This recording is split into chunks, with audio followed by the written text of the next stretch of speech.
ipang cover up lang ang ICI tapos para maprotektahan yung mga matataas na opisyal na ayaw nilang makasuhan at ang ikakalso o ang ibibigay Opo.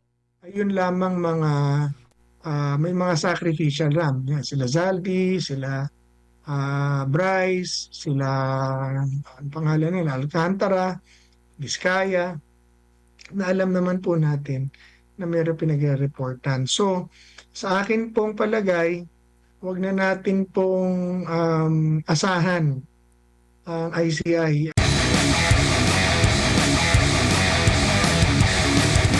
Yung siguro matatawag ba nating kapalit pero hindi magkasing kapangyarihan na yung komisyon itong ICI po, no? Marami pong mga kritiko ngayon at kumbaga skeptic dito nga sa ginagawa ng ICI, considering una, nais ng taong bayan talaga na matutukan ito.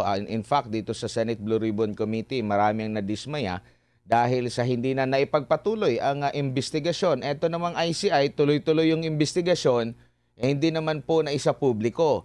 Tapos meron na naman tayo mga naririnig na parang walang kapangyarihan, walang masyadong ngipin. Ano po ba ang assessment nyo po sa kasalukuyan dito po sa, di ba nating sabihin, kapalit ng PACC, Sir Greco? Well, una-una, malayo sa PACC yan.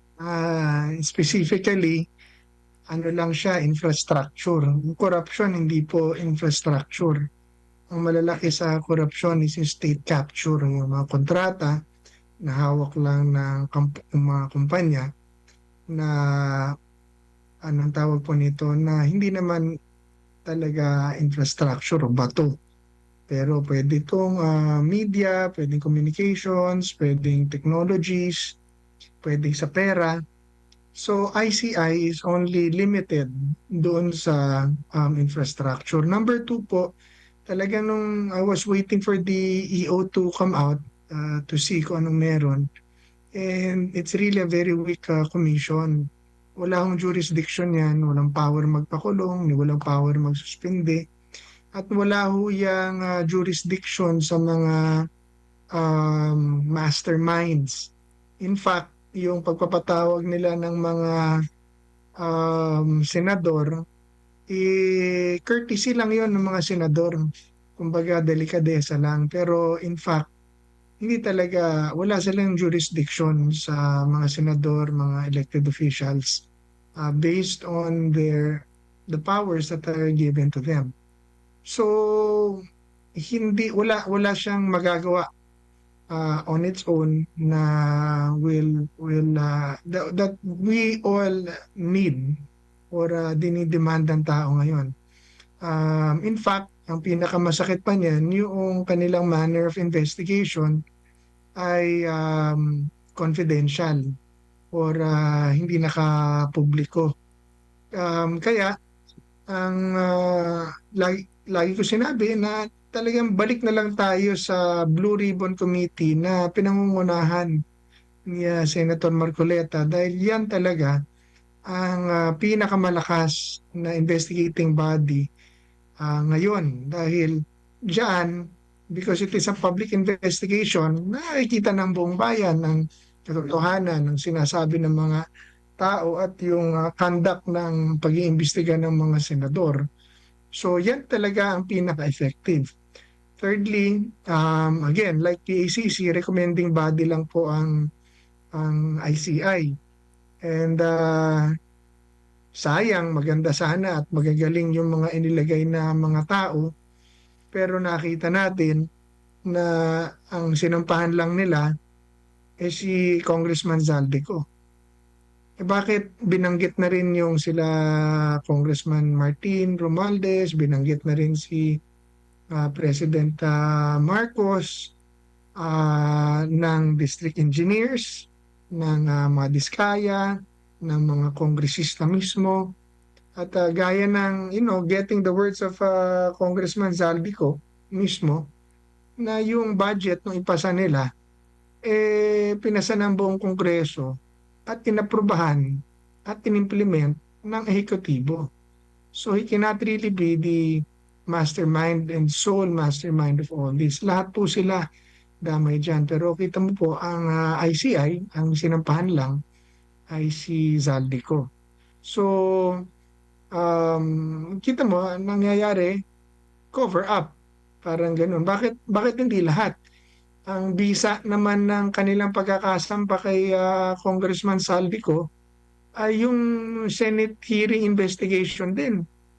Kaya ho sila nakapagsampa ng kaso kaagad dahil ibinigay sa kanila ng Senado yung TSN, yung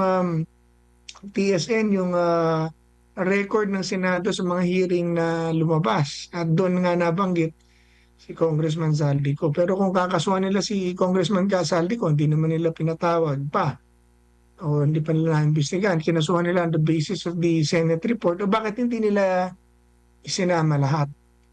So baka kaya ang tao nagdududa dun sa mga sabi-sabi na ipang cover up lang ang ICI tapos para maprotektahan yung mga matataas na opisyal na ayaw nilang makasuhan at ang ikakalso o ang ibibigay Opo. ayun lamang may mga sacrificial ram. Yan, sila Zaldi, sila Bryce, sila ang pangalan nila, Alcantara, Vizcaya, na alam naman po natin na mayroon pinag-reportan. So, sa akin pong palagay, wag na natin pong asahan ang ICI. Yung mga inilagay nila po dyan, hindi naman natin kilala yan. Pero magaganda naman ang records niyan. Kaso lang, yung kapangyarihan at yung poder na ibinigay sa kanila, talagang limitado sila. At walang magagawa, hindi ma-address yung hinahanap ng tao na makulong at maipabalik yung mga pera na ninakaw ng mga nagnakaw sa flood control program at mahuli yung mastermind. Yun po ang gusto natin dito. Gusto natin yung totoo. Yung sino nagkasala, yun talaga maparusahan. At kung ano yung nawala, ma-recover. Kung may marirecover pa. Opo, and so sumasang-ayon din po kayo sa nabanggit ni Senador Marcoleta matapos niyang questionin kasi nga after nung kanyang pamumuno sa Senate Blue Ribbon Committee, lalo na yung pinaka-last na pagdinig na meron siyang inilabas na resource person, merong kasamahan siya na nagsasabi na tila nalilihis na raw yung mismong investigasyon. Para sa kanya hindi nalilihis kundi tumutuwid lamang at kumbaga opposite ang nangyayari ngayon, lalo na yung nahinto na talaga yung pagdinig.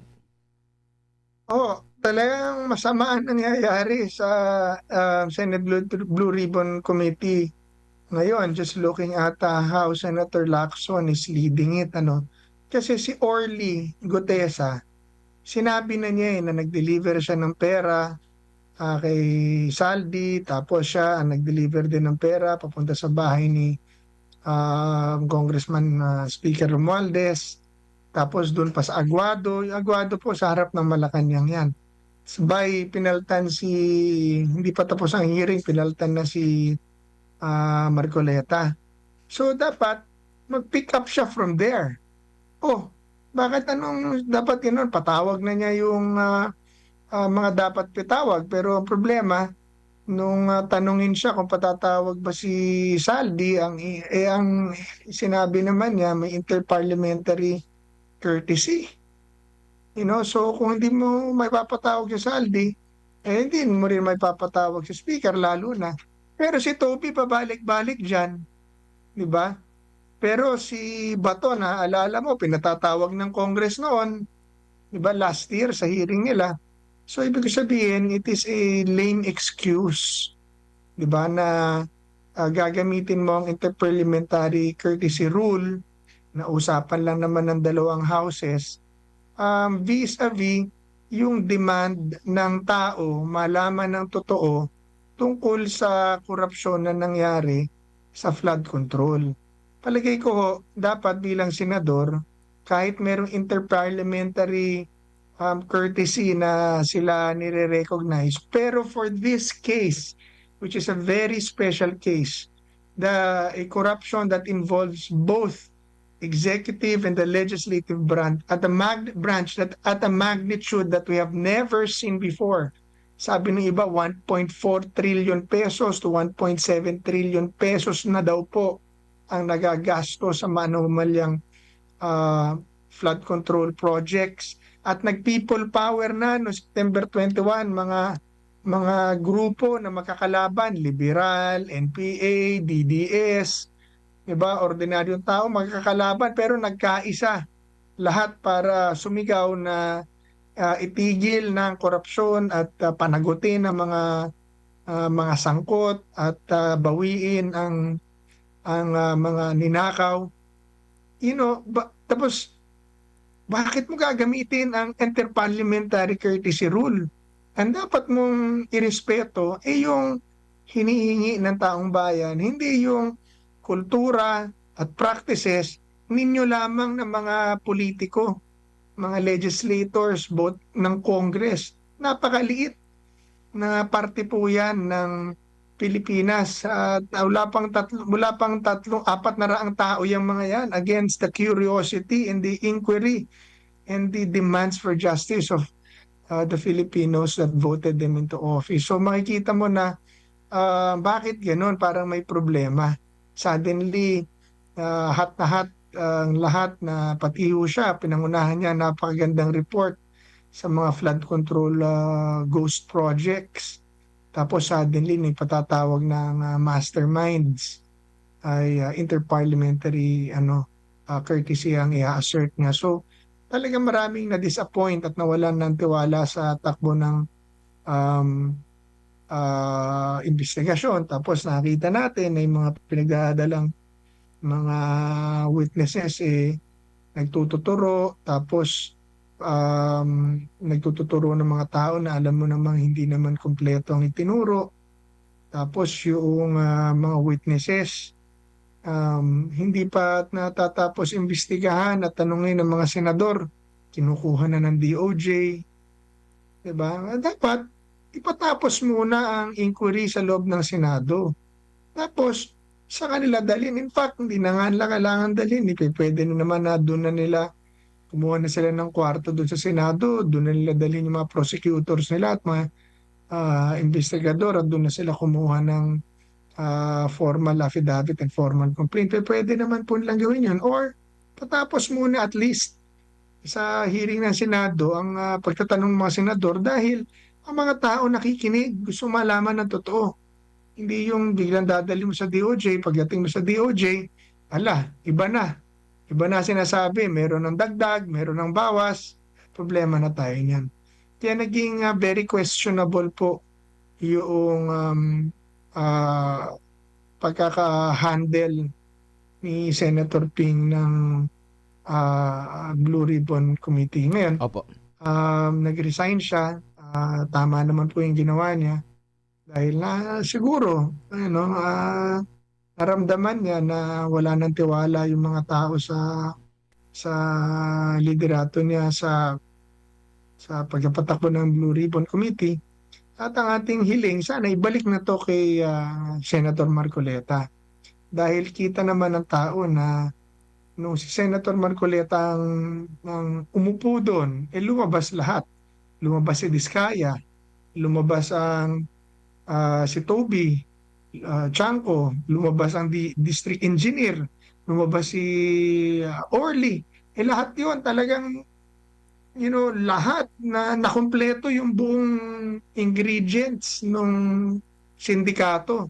Nandun yung contractor, nandun yung implementor na DPWH at nandun din po yung mastermind na nagdala ng pondo. Ibig sabihin, yung mga congressman, dahil sila itinuro Tapos, ngayon, natuklasan natin, meron din pala ang mga senador O di, yun nga maganda, lumabas lahat. Di ba? Para kung sinong nagkamali, yun ang parusahan. Kaya po ang aking sinusulong talaga ngayon ay palitan na lang natin lahat. Lahat ng sumabit sa flood control, Opo.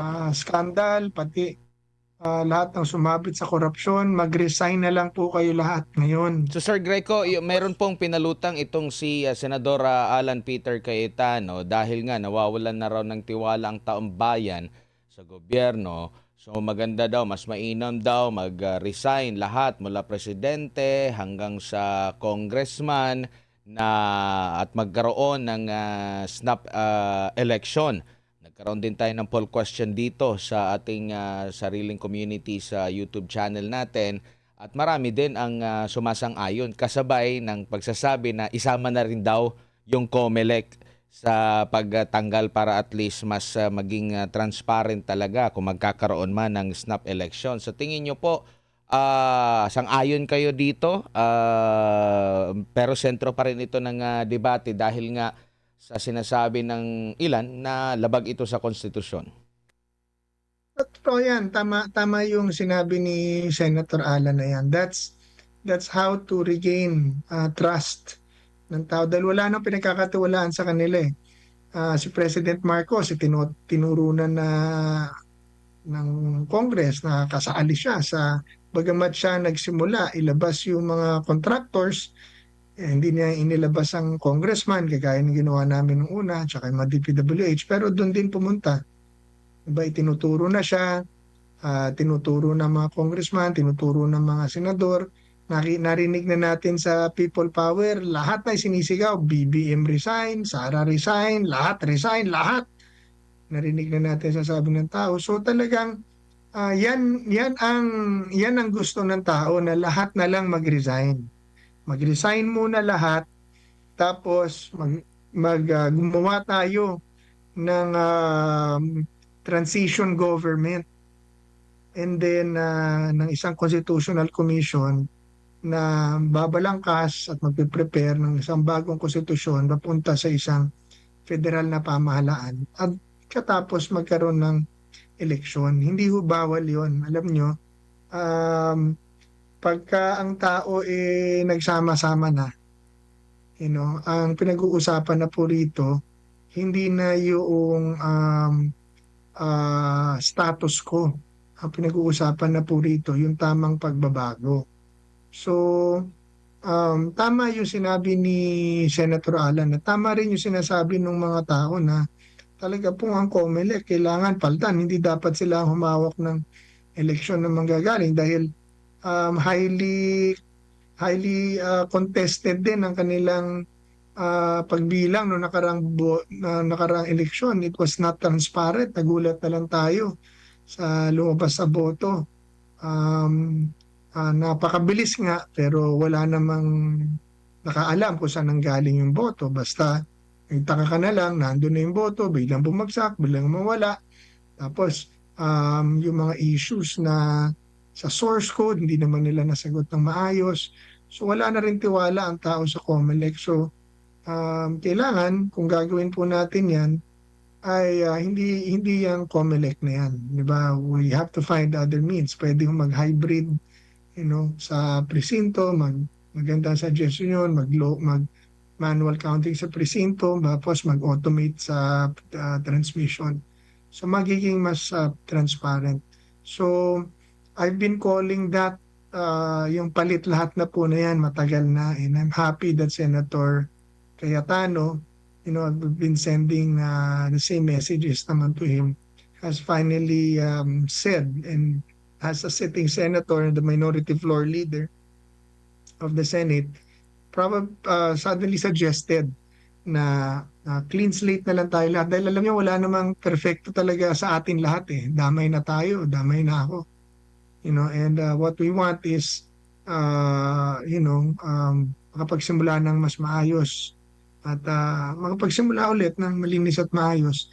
And I also agree dun sa kanyang proposal na yung mga nakaupo ngayon, wag mo nang paupuin, wag mo nang patakbuhin. Kaya isang cycle lang. dahil sila yung mga suspects ba, di ba? Especially those individuals and officials na merong flood controls, insertions, pork barrel, issues on corruption. Kasi pagka itinira mo yung isang political side, sabihin ng kabila, sabi mo, "Oh, yung pula, pwedeng ito, sa pula to pwede. Yung sa green, hindi." Magagalit naman yung green. Pag sinabi mo, si green, pwede, si pula, hindi, tsaka si yellow. Magagalit naman yung si yellow, si pink, si green. So, ibig sabihin, dapat, para wala nang gulo, wala na lang lahat, tapos para makapaghalal tayo ng mga bago, general pa naman to, wala pa namang detalye. And then, after one cycle, mabago ang konstitusyon, mabago ang sistema, bago na rin ang nakaupo. And then after 3 years, 4 years, election, pwede na ulit yan tumakbo. Pag nanalo kayo, dinanalo kayo, at least bago na ang sistema. Nagkaroon ng simula na maganda.